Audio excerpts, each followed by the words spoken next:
มาพี่น้องเห็นเนาะเปิดภาพมาวันนี้ก็ น้ำยังแค่ได้อาบน้ำเมื่อขึ้นลื่นอยู่พี่น้อยขอโทษขอไฟหลายๆเนาะยังเพิ่นได้ไปอาบน้ำหากระพาแต่น้องบิวมัตมุกพี่น้องไงหมอเพิ่นนัดพาเพิ่นไปหาหมอไปเช็คเบื้องอาการขึ้นแต่ก่อนเพิ่นไข่แล้วก็เกี่ยวมีปัญหาเกี่ยวกับปอดอย่างอักเสบแต่ว่าเพิ่นเอายามาให้กินฉีดยายังให้ไปตรวจเบิ่งมื้อนี้ก็เศร้าแล้วโอเคแล้วไปหน่อยก็ดีแล้วก็มีแต่ว่าให้มากินอาหารบำรุงเอาเพิ่นอยากเลือดจางน้องบิวลี่แล้วก็พาเพิ่นไปลิ้นไปเลาะปัดมื้อพี่น้องเอ้ยมื้อนี้ก็ได้เนาะก็พาเพิ่นไปลิ้นไปเลาะมื้อวันพักเพราะว่าทั้งบ่เตียงก็สิเดินทางต่อแล้วพี่น้องเอ้ยเนาะเดี๋ยวก็สิลงไปส่งน้องแต่แล้วก็อาจจะลงลาวใต้เลยเนาะเพราะว่าได้มีโอกาสลงพุ่นแล้วก็ลงไปเลยพี่น้องเอ้ยเนาะเอาเนาะทักทายสบายดีตอนค่อยค่ำลงแรงพี่น้องเอ้ยตอนนี้ก็เดึกเติบแล้วบ้านเฮาก็11 โมง4 ทุ่ม5 ทุ่มแล้วเนาะมื้อนี้ก็ไปเบิดมื้อกับลูกสาวก็กำลังมีแหละ4-5 คนไปมุกเอาน้ำมายังมาไว้ให้ตุเมเลยพี่น้องเนาะเปลี่ยนยางรถอีก2 เซตพี่น้องเลยเบิดไป10,000 กว่าบาทเนาะมื้อนี้ก็สิมาอัดคลิปแจ้งพี่แจ้งน้องบ่เตียงสิเดินทางลงไปลาวใต้อีกครั้งนึงเพราะสิไปส่งน้องแต่ก็อยู่แขวงสารวัตรน่ะมันใกล้สิฮอดพุ่นน่ะบ่เตียงก็จะลงไปเลยพี่น้องเนาะไปพุ่นแหละทั้งทีมงานลาวใต้พุ่นแหละเอาเครื่องของไปแจกคือเก่ามีชำใดก็แจกชำนั้นเนาะพี่น้องเนาะเดี๋ยวเบิ่งนำกันว่าเฮาสิมีหยังลงไปในรอบนี้พี่น้องเอ้ยแต่ทีแน่ๆก็ยังบ่มีงบดอกมีแต่สิเอาเสื้อผ้าหน้าเพที่เฮามาไว้และลงไปแจกเนาะได้ชำใดก็เอาพี่น้องเอ้ยแล้วก็บ่เตียงมื้อนี้อยากมาเว้าเรื่องนึงพี่น้องเนาะเกี่ยวกับรถกับลาเฮานี่แหละพี่น้องเอ้ยก็อยากมาเว้าให้สำหรับบางคนยังบ่เข้าใจเนาะเพิ่นก็เห็นคอมเมนต์ในบ่เตียงก็หลายคลิปอยู่แต่ก็บ่หลายคนดอกนับคนนี่แหละมันตอนบ่เตียงเอารถไปบุกไปลุยอยู่เมืองกะลึมนั่นแหละตอนที่ไปแจกผ้าห่มรอบที่แล้วหั่น แล้วก็เพิ่นก็เห็นบ่เตียงว่าเอารถลุยคักลุยแน่หั่นแหละก็เข้าใจอยู่ลุยความเป็นห่วงเป็นใยเนาะเพิ่นก็บอกว่าบ่เตียงแบบทำนองว่าบ่แพงรถเนาะอหยังประมาณนี้นะแบบบ่ถนอมรถนั่นน่ะเลนไปแบบสมบุกสมบันแต่ว่าบ่เตียงขับรถอยากประมาท บ่เตียงก็บ่จักคมสิว่าพี่น้องนี่เนาะก็มีผู้หนึ่งหรือ2 คนนี่แหละเพิ่นเว้าเนาะว่าบ่เตียงนี่ขับรถบ่ถนอมรถบ่แพงรถนะว่าบ้านๆเฮานะพี่น้องเนาะแล้วก็มื้อนี้บ่เตียงเอาตีนรถไปเปลี่ยนอีกไปเปลี่ยนยางมัน2 ข้างเลยก็มีเพิ่นคอมเมนต์มาหลายอันเด้อคนอยู่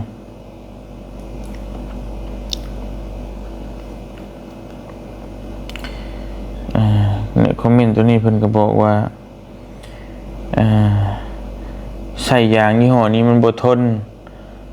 เปลี่ยนมาปีนี้บ่แม่น10 เซนแล้วบ่ อย่าติดรูแล้วแต่ดอกมักไผมักมันคือว่าล่ะ คล้ายๆว่าบ่เตียงเปลี่ยนใช้ยางนี่อันนี้สำหรับคอมเมนต์นี่ก็ เพิ่นคอมเมนต์มาใส่ยางนี่คือว่ามันบ่แม่นยางโตโยบ่แม่นยางที่ว่าบ่ฮู้ว่าเพิ่นฮู้รถจริงหรือบ่เนาะเพิ่นว่าคือบ่ใส่ยาง AT แต่บ่เตียงก็ใส่ยาง AT ได้พี่น้องนี่เนาะปัจจุบันนี้ก็ใส่ AT เป็นลายที่ว่าดอกใหญ่กว่ามาน้ำปกตินะกลัวทุกคนเลยซึ่งรถในทีมงานนี่บ่มีไผใส่แบบของบ่เตียงส่วนหลายมีแต่ลายเรียบๆแล้วก็เดิมๆมาจากโรงงานมีบ่เตียงคนเดียวที่ใส่แบบดอกใหญ่ขึ้นล้อใหญ่เพื่อเฮาสิไปลุยได้สมบุกสมบันนะพี่น้องเอ้ยขนาดนั้นมันก็ยังเอาบ่อยู่เนาะบ่เตียงเปลี่ยนนี่ดอกใหญ่ขึ้นแบบเป็นแนวออฟโรดนั่นแหละเนาะแต่บ่เตียงก็บ่ได้ใช้ล้อกระทะใช้ล้อแม็กก็ซื่อแต่ว่ายางนะอันเดียวกันโตโยมาจากญี่ปุ่นพุ่นน่ะสั่งเอาเนาะเส้นละ 8,000 บาทคือว่าทนสุดแหละแล้วก็มีลายแบรนด์อยู่ดอกพี่น้องเนาะถ้ามากับรถนั่นก็บิสโตนแล้วก็อีกหลายยี่ห้ออยู่แล้วก็วัสลินบ่จำบ่เตียงจำบ่ผิดแต่ว่าบ่เตียงเคยไปถามมาแล้วมันสิเป็นลายน้อยๆแต่ว่ามันก็บ่แม่นแนวลุยนะพี่น้องเนาะคือบ่เตียงใส่ดอกAT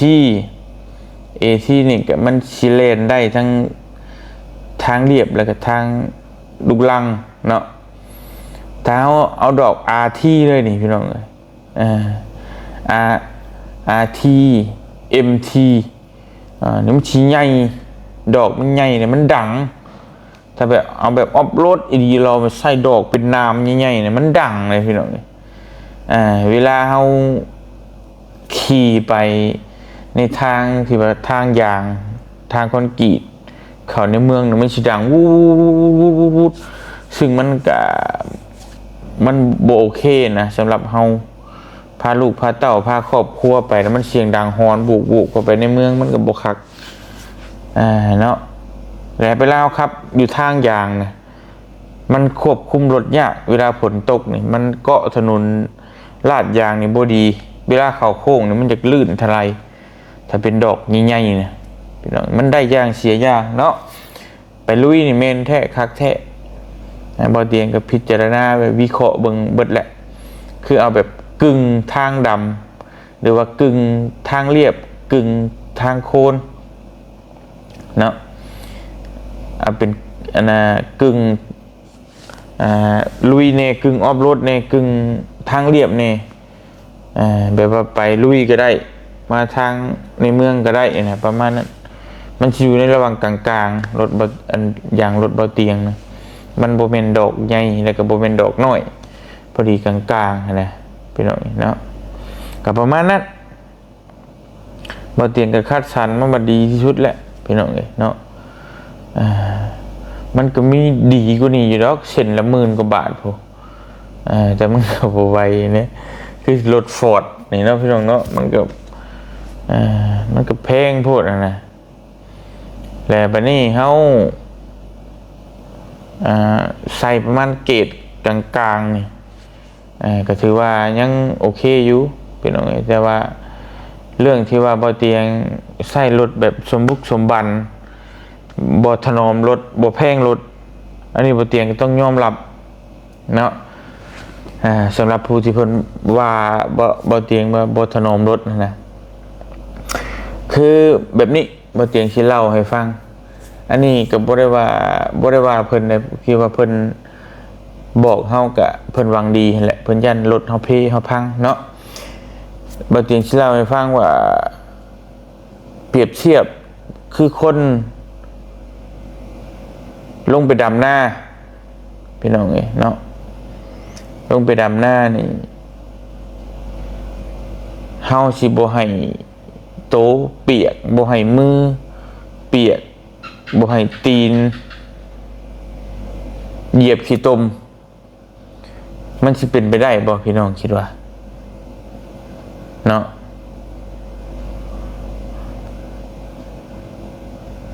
สมมุติว่าเฮาลงไปหาปลาพี่น้องลงไปหาปลาแต่บ่อยากเปียกน้ำลงไปว่านเฮหาปลาจับปลาในคลองในห้วยแต่บ่อยากเปียกน้ำพี่น้องว่ามันสิเป็นไปได้บ่เนาะบ่เตียงคืออยากเปรียบเทียบว่า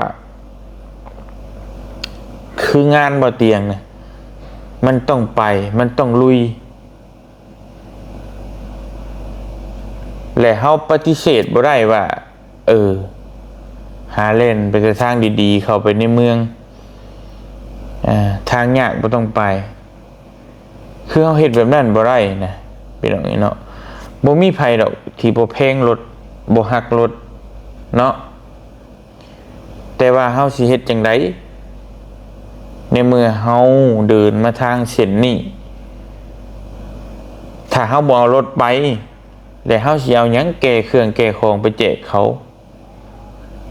แจกผู้ทุกข์ผู้ยากสิเอารถจักรก็แฮงใช้ได้หน่อยมันก็มีแต่ทางเดียวนี่เอารถเฮาไปเจอทางยากเฮาบ่ลุยเฮาสิเฮ็ดจังได๋พี่น้องเนาะ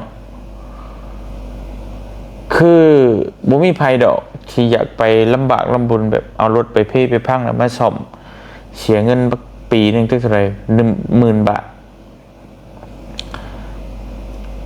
บ่เตียงก็อยากจอดไว้เฮือนแล้วก็ให้มันเหลื่อมๆงามๆเอาล่างทุกมือให้มันเหลื่อมๆเงาๆอยู่หั่นแหละพี่น้องเอ้ยบ่มีไผอยากเสียเงินบ่มีไผอยากให้รถเพแต่ว่าโดยความจริงงานที่เฮาเฮ็ดอยู่เฮาเบียกงานที่เฮาเป็นอยู่นี่คือมันต้องลุยเนาะถ้าบ่เตียงปฏิเสธได้บ่ได้บ่ไปทางเนี่ยอยู่แต่ในเขตในเมืองนี่อยู่เขตทางเรียบทางดำนี่เขตทางลักนี่เล่นไปเล่นมาตามทางปูยางนี่ก็ได้คือกันนอกไม่ต้องไปไทยก็ได้คือกันพี่น้องแต่ว่าด้วยความที่นิสัยเบาเตียงนะมันแบบว่าเฮ็ดหยังก็จะเฮ็ดให้มันสุดซอยหยังก็จะซอยให้มันสุดเนาะในเมื่อเฮาจะซอยให้มันสุดจะเฮ็ดให้มันสุดคนที่ทุกข์สุดจนสุดจะต้องอยู่ในภูในเขาอยู่ในป่าในดงถ้าเพิ่นอยู่ใกล้เมืองทางสะดวกสบายเพิ่นก็บ่ทุกข์อีกบางคนก็ทุกข์หลอกทุกข์หยังคือพี่น้องเห็นนั่นแหละตัวเอาก็มีอยากได้ซึ่งเฮาบ่โอเคนะแบบนั้นทุกข์แบบในเมืองเฮาจะไปแบบนอกที่ว่าทุกข์อีหลีเราแบบบ่มีข้าวน้ำซ้ำปลากินดีๆเราหั่นน่ะบ่มีผ้าห่มอีดีเราจักผืนเลยนะบ่เตียงอยากไปแบบนั้นบ่เตียงฮู้แหละว่าเส้นทางที่ไปนี่ยากแน่นอนถามว่าบ่เตียงแพงรถบ่แพงพอบ่เตียงซื้อมาล้านกว่าบาทเงินยูเฮ็ด YouTube เอารถคันเก่าเฮาน่ะเทิร์นจังได้สมัยก่อนนะพี่น้องเนาะถามว่าเงินเฮาซื้อมาเงินส่วนตัวบ่เตียงเลยพี่น้องเนาะบ่ได้มีไผช่วยคือคนอื่นเงินเฮาเฮ็ด YouTube แต่ว่าวิวมันก็ได้ในช่วงนั้นเฮาซื้อเองเงินส่วนตัวเฮาเอง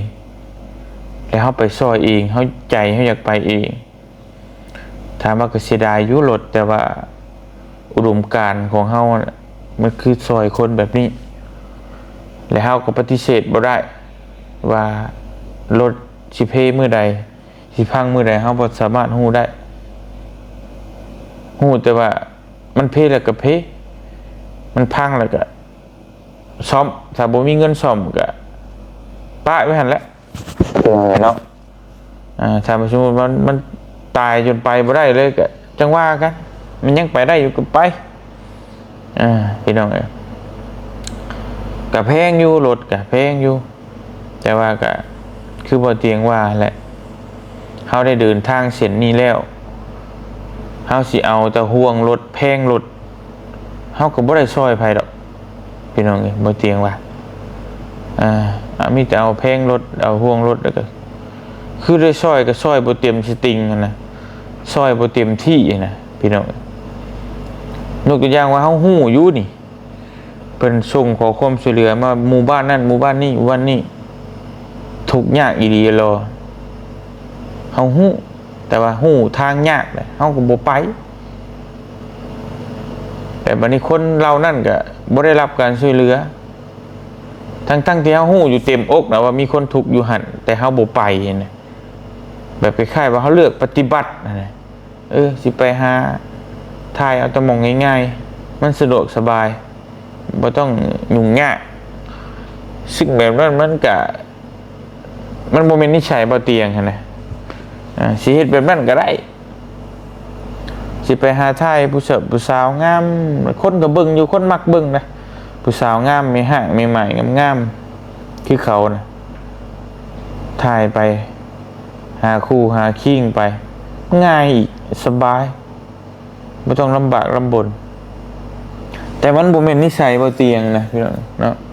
บ่เตียงแบบบ่มักแบบนั้นนะบ่มักที่ว่ามัน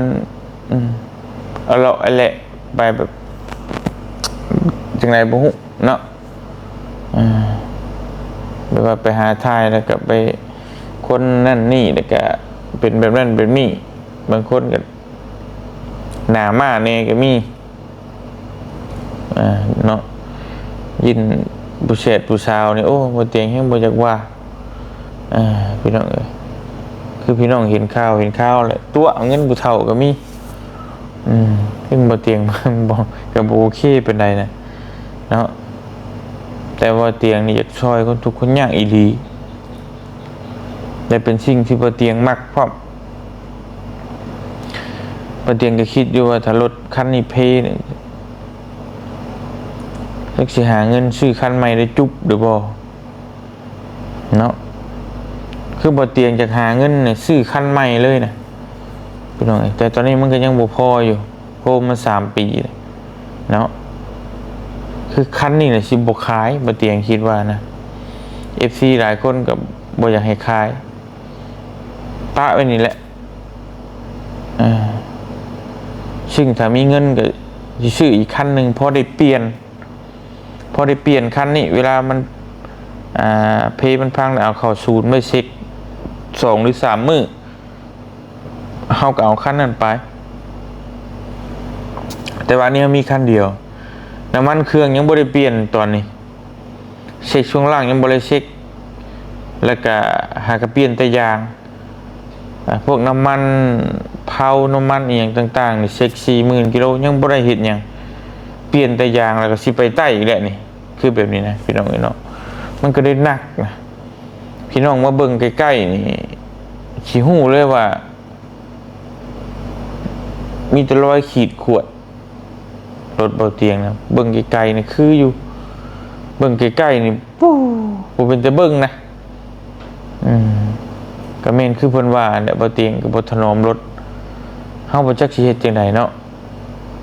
มันบ่มีทางเลือกเลยพี่น้องนกตัวอย่างเฮาสิไปช่วยหมู่บ้านนี่แล้วมันมีทางเส้นเดียวเฮาก็จำเป็นต้องไปยากก็ต้องไปแต่เฮาบ่ไปเขาก็บ่ได้รับการช่วยเหลือนะเฮาก็ต้องอดทนนั่นแหละตกภูตกเขาเพื่อพี่น้องเห็นนะแต่ว่ากระจายเฮามักแต่บ่มีไผบังคับเฮาอยากไปเองพี่น้องเนาะมันเกิดหยังขึ้นเฮาก็รับผิดชอบเองบ่ได้ว่าไผ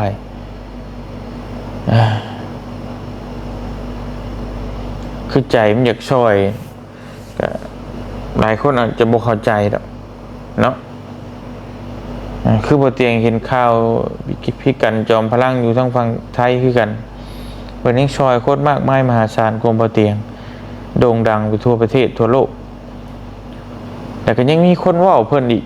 เนาะล่าสุดไปช่วยภัยน้ำท่วมนี่ขนาดเราควักเงินส่วนตัวแล้วน่ะล้านบาทมาซื้อเจ็ตสกีไว้ขี่ซอยเดือคนแต่ยังมีคนว่าเล่าอีกนะพี่น้องเอ้ย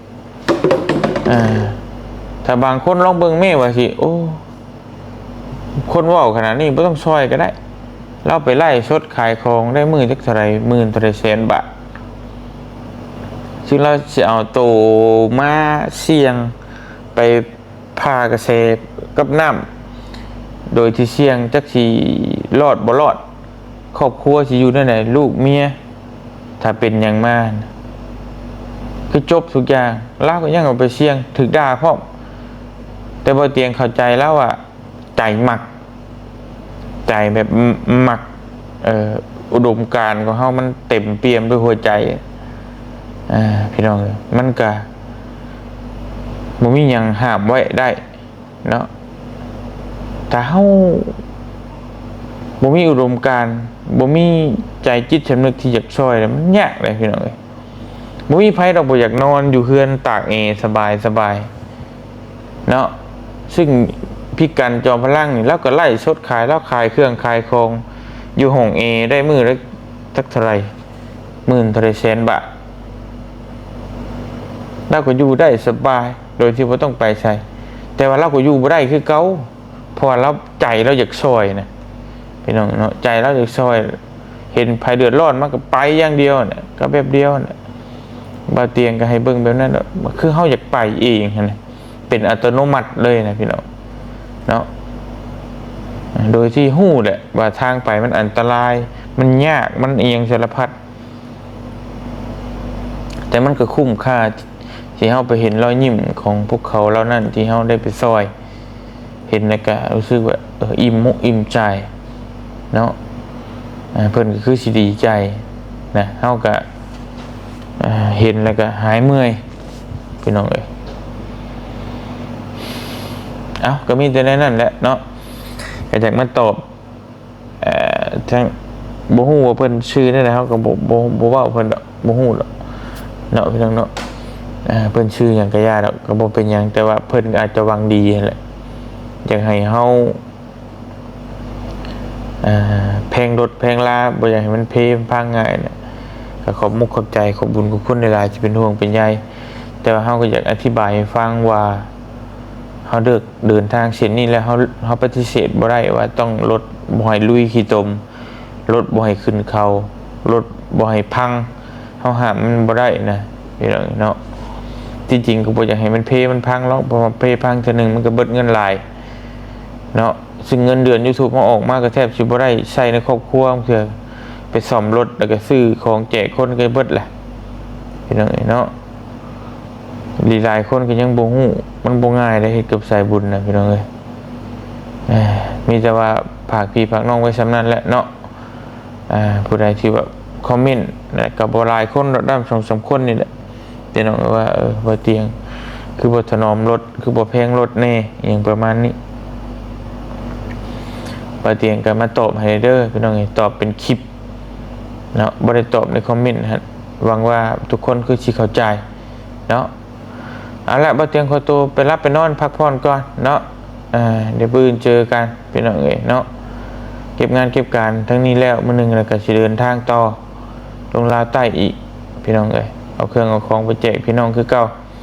ไปเบิ่งไปชมน้ำกันว่าเฮาสิไปหมู่บ้านใดจังใดมื้อสำหรับรอบนี้เนาะ